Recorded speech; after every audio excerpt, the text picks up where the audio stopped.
It's my pleasure now to yield the floor to the gentleman from Pennsylvania, Mr. Perry. I thank the gentleman from Arizona.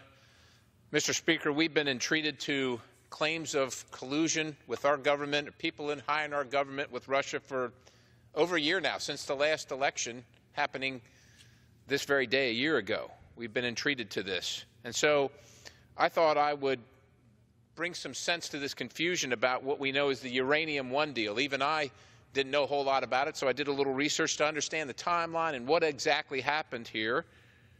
And I want to talk to you about that this evening. On June 8th of 2010, the Russian State Atomic Energy Corporation, also known as Rosatom, the Russian state, not some private organization, it belongs to Vladimir Putin. Make no mistake about it. They announced plans to purchase a 51.4% stake in the Canadian company Uranium One. Now, why do we care? Well, we care because this announcement had significant strategic implications for the United States, since Uranium One's international assets included 20% of the United States uranium reserves. Now, due to uranium's status as a strategic commodity, the $1.3 billion deal was subject to the approval of the Committee on Foreign Investment in the United States, known as CFIUS. CFIUS, the Committee on Foreign Investment in the United States. And they care because uranium's important. You know why? We make nuclear bombs out of it. That's why it's important, and so do other countries. And maybe so do terrorists if they get their hands on it. So we care. Now, the CFIUS panel is made up of 9 department heads and agencies, including, at that time, Secretary of State Hillary Clinton. Okay, fair enough. Now, CFIUS went through the approval process at what we would consider an unusually rapid pace, approving the sale of 1/5 of our uranium reserves, the United States reserves, to a Russian Vladimir Putin state-owned enterprise in less than 5 months. 5 months. I mean, they did that in 5 months. We've been investigating allegations of President Trump and Russia for about 12 months now. I mean, in earnest, less than 12 months, but certainly the claims have been made since the night of the election. Yet they got this done in 5 months. Okay, that's good.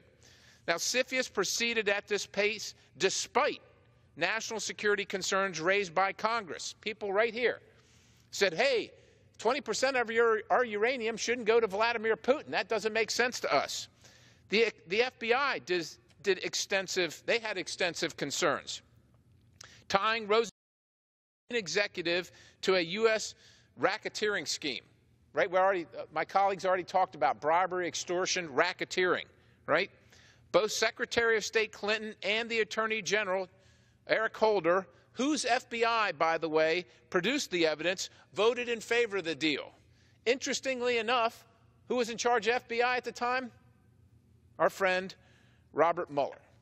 It's just a little too coincidental for me. I'm sorry, it's just a little too coincidental. After the sale, the Nuclear Regulatory Commission, or the United States Nuclear Regulatory Commission, assured both Congress and the public that the uranium sold could not be exported because neither Uranium One or Rosatom, Vladimir Putin's organization, had an NRC export license. So even though he had control of 20%, he could never do anything with the 20% except leave it in the United States. And by the way, the Nuclear Regulatory Commission still hasn't granted a license to export any of that material to Rosatom or to Uranium One to this day. But despite the public statement, somehow it got exported because NRC memos show the agency approved the shipment of yellow cake uranium from the Uranium One mines in the United States to Canada through a third party. And additional shipments of the uranium were made to Europe, and they were authorized as well by the NRC. And where they went from Europe, who knows? The NRC doesn't know. Or at least if they know, they're not telling us. We've asked. And we certainly don't know. Maybe Rosatom knows. The question you should have is why? Why would the United States do this? What was in our interest to sell 20% of our uranium? Was it what we needed, $1.3 billion? I suspect not. I suspect not. In an attempt to avoid congressional scrutiny, the NRC did not provide a direct to uranium-1, but instead it amended an existing license for a logistics company to allow it to export uranium-1's uranium, which was in effect the United States uranium, our uranium.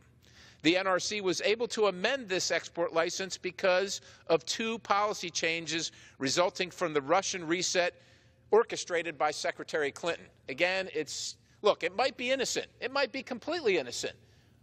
But it deserves more scrutiny, certainly.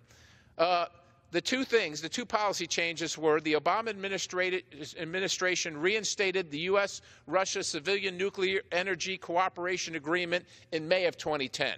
And shortly thereafter, in 2011, the Commerce Department removed Rosatom from a list of restricted companies that could not export nuclear or other sensitive materials or technologies. They still didn't have a license, but they were removed from the list. 9 months after the Commerce Department did that, the removal of the Rosatom from the list, the NRC issued the license amendment to the third party, allowing for uranium of the United States to be exported from uranium-1 mines through Canada and eventually on to Europe, and who knows where from there. The license amendment stipulated that the exported uranium must be returned to the U.S. Now, this did not occur. Instead, the Energy Department approved the movement of uranium from Canada to Europe, and that was it. It's gone, folks. It's just gone.